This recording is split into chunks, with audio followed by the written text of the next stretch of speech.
This is some of what you don't see from the road as you drive by the Metacomet Country Club. Acres and acres of rolling greens in the middle of the property. An oasis of its own right in the heart of East Providence. The future of the 138-acre property, largely closed off to the public for the past century, has been the talk of the Townies this summer, as the club owners prepare to sell to private developers for an undisclosed price. Thousands of people have signed an online petition opposing an ambitious proposal for the storied Metacomet. And the city council is considering what one proponent of the project called a generational opportunity for the community. The drama has played out online, in public meetings, and on the front lawns of hundreds of residents who have placed signs imploring the council to keep Metacomet green, the name of the opposition group formed in early July. This is a decision for generations to come. Once this is gone, it's gone. Candy Seal is one of 5 founders of Keep Metacomet Green. We interviewed her across the street from the club that was founded in 1901. Our main goal is to stop this particular development in its tracks by the city council. Then we'll have a chance. Everyone sit back, take a breath, and say, well, what is it that we as a city really want here? The developers, Marshall Properties of Pawtucket, are asking the 5-member council to change the zoning from open space to commercial and residential.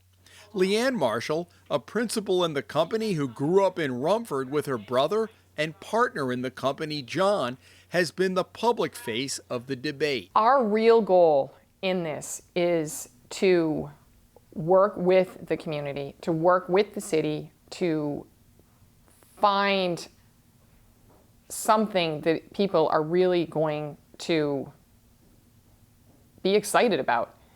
We're not going to make everyone happy, and we understand that. The Marshalls note in their original presentation that they have developed 1.2 million square feet of property in East Providence alone. We wanted to create a development that would be a landmark development for the city of East Providence, and something that generations to come could enjoy, be a part of, and grow with us. What that exactly looks like, we do not know, but it would be some form of a combination of public open space, of residential, of commercial, to be able to have a work, live, play environment that everyone can take part in. What was your greatest concern, you personally? What were you worried about? That the complete culture and heritage and tradition of our city will be gone. I mean, you can see behind me how peaceful it is over there. Pierce Field behind you is so peaceful. That's what we want.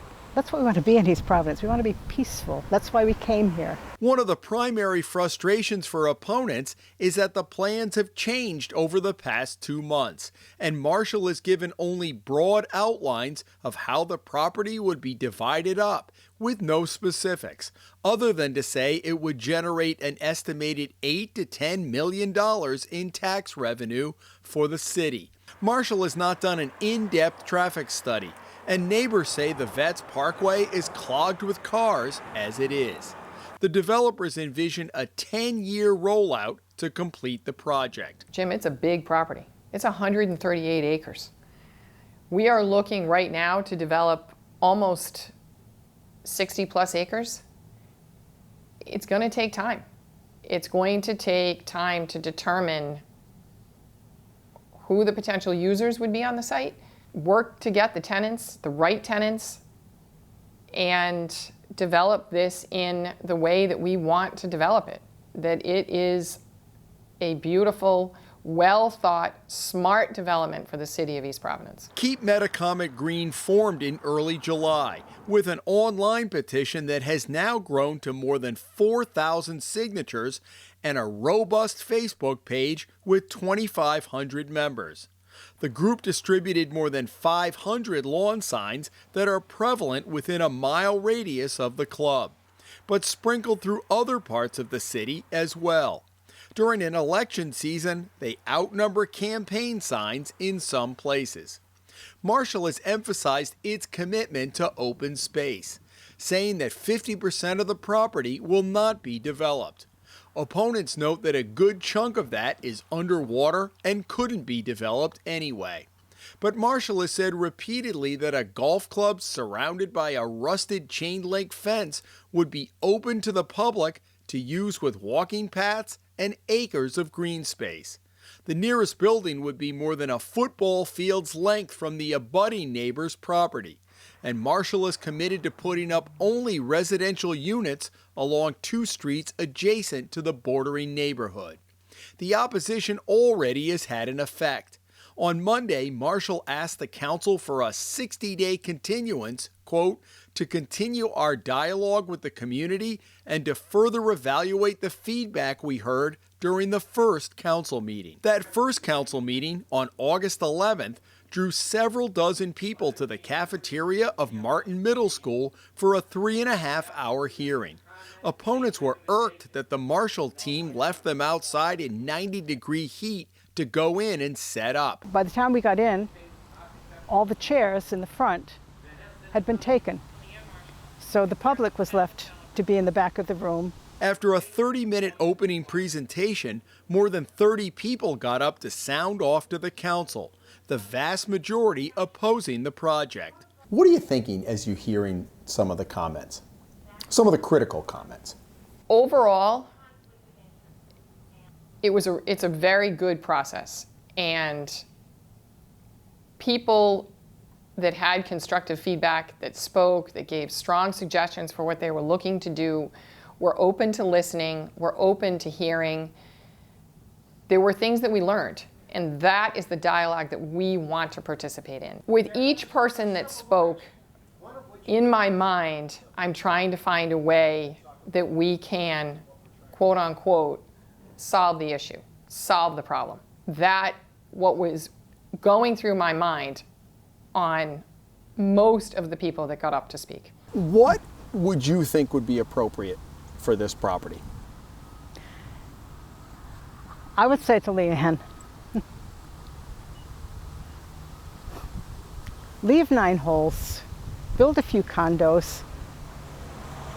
Just don't keep saying it's a gift to us, what you're going to give to us. That's so condescending. You take issue with that? I do. They were so excited about the 51 acres to start with. 21 acres were underground. 30 acres are in the floodplain. They couldn't build out in any way, so that was the gift they were giving us. And now around the perimeter, they're going to give us a few more acres. Do you get the feeling with some people anything is too much? Yes, and you are never going to be able to make everyone truly excited. Change, as I said, is hard. But if we look to the future, this property has a chain link fence around it. None of these residents, unless they pay a fee to go onto this course, are able to enjoy this course at the current time. A huge concern for the neighbors near the club is traffic. If those trucks, the construction trucks and then whatever delivery trucks there are after something is built, if they can't come down Veterans Memorial Parkway, they're going to be in our residential streets. It's going to be a nightmare. What if the traffic guy comes back and says, I'm not sure that this can sustain it between South Broadway and the Parkway? What do you do then? Jim, that's a good question. And we have not done any in-depth study at this point. We do not have enough data to be able to do enough in-depth